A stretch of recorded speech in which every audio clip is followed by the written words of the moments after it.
Hi all. இன்னைக்கு நம்ம பார்க்க போகிற பார்த்தீங்கன்னா ஆஷாட நவராத்திரியோட டே 8ஓட பூஜை.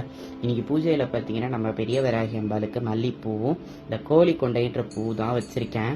அந்த கோழி கொண்டை பூ வராகியோட தலையில் அழகாக வச்சு விட்ருக்கேன். இந்த கோழி கொண்டைன்னு அது தலையில் இருக்கிறதா சொல்லுவாங்க. அதேமாரி வராகி அம்பாலோட சிரசுலையும் அழகாக வச்சு சூப்பராக இன்னைக்கு அம்பாள் இருக்கா. இன்னைக்கு நம்ம பூஜையில் என்ன வராகி அம்மன் பார்த்தீங்கன்னா மகா வராகி அம்மன் இருக்கா. இந்த மகா வராகி அம்பாளை பற்றி நம்ம பார்க்கலாம். நம்ம இது வரைக்கும் பார்த்த எல்லா வராகியுமே 4 திருக்கரங்களோட தான் இருந்திருக்காங்க. ஆனால் இந்த வராகி அம்பாள் பார்த்தீங்கன்னா 8 திருக்கரங்களோட இருக்கா. அதில் என்னென்ன வச்சிருக்கான்னா பிரயோக சக்கரம் வச்சிருக்கா. இந்த பிரயோக சக்கரம்ன்றது என்னன்னா அழிக்கிறதுக்கான ஒரு சக்கரமா இருக்கு. மகாவிஷ்ணுலேருந்து நார்மலா வச்சிருக்கிறதுலாம் இது அழிக்கிறதுக்கான ஒரு சக்கரமா சொல்றாங்க. சங்கு வச்சிருக்கா. நற்காரியம் தொடங்குற இடம், போர் தொடங்கும் போது சங்கு ஊதி தான் ஆரம்பிப்பாங்க. அதனால அது 2 வச்சிருக்கா.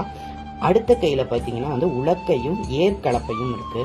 இந்த ஏற்கலப்பையை வச்சு அம்பாள் பூமியை தோன்ற மாதிரி நம்ம பாவங்கள் எல்லாம் தோண்டி தோண்டி வெளியே எடுத்து அதை நிவர்த்தி பண்ணுறதா சொல்கிறாங்க. இந்த உலக்கை அதுக்கப்புறம் நம்ம வாழ்க்கைக்கு ஒரு சப்போர்ட்டாக இருக்கிறக்காக இந்த உலக்கை அம்பாள் வச்சிருக்கிறதா சொல்கிறாங்க. அடுத்து இருக்கிறது பாசமும் அங்குசமும். பார்த்தீங்கன்னா மனதை ஒருநிலைப்படுத்துறதுக்காக ஒரு கருவியாக இருக்கு. இன்னொரு கையில் இருக்கிறது பாசக்கயிறு.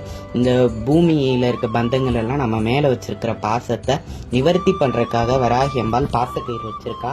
அதே மாதிரி அபய வரத ஹஸ்தம் வச்சு ஒரு கால் மடிச்சு ஒரு கால் தொங்க போட்டிருக்கா. இந்த வராகி அம்பாலோட சிறப்பு என்னன்னா, இத்தனை நாள் நம்ம பார்த்தோம் சங்கு சக்கரம் வச்ச வராகி, பாசாங்குசம், இன்னும் நிறைய வச்சு நம்ம இந்த 8 அஷ்டவராகியில மிச்ச எல்லா வராகியும் நம்ம அப்படி பார்த்தோம். அந்த எல்லா வராகியும் ஒன்றிணைத்து மகா வராகியா இந்த அம்பாள் இருக்கா, அந்த பரதேவதை. அதனால அவங்க எல்லாத்தையும் நம்ம வச்ச கோரிக்கை எல்லாத்தையும் ஒன்றிணைத்து இவள்கிட்ட வைக்கலாம் அப்படின்னு சொல்றாங்க. குழந்தைங்களான நம்ம என்ன கேட்டாலும் அம்பாள் கொடுக்குற கருணாமூர்த்தியா மகாவராகி இருக்கா. இன்னைக்கு நம்ம குட்டி வராகி அம்பாளுக்கு செம்பருத்தி பூல ட்ரெஸ் பண்ணி அதே மாதிரி மாலை மறிக்கொழுந்து மற்றும் அரளிப்பூ வச்சு கான்ட்ராஸ்டா கட்டி போட்டிருக்கேன். இந்த ட்ரெஸ் ஆக்சுவலி 2 வருஷத்துக்கு முன்னாடி தான் போட்டேன். போன வருஷம் நம்ம செம்பருத்தி போடலை, எனக்கு சரியா ஞாபகம். ஆனால் ஆக்சுவலி போடலைன்னு நினைக்கிறேன். அதனால இந்த வருஷம் மறுபடியும் போட்டிருக்கோம். அஷ்டவராகியில இதுதான் கடைசி வராகி அம்பாலா மகாவராகியோட நிறைவாகுது.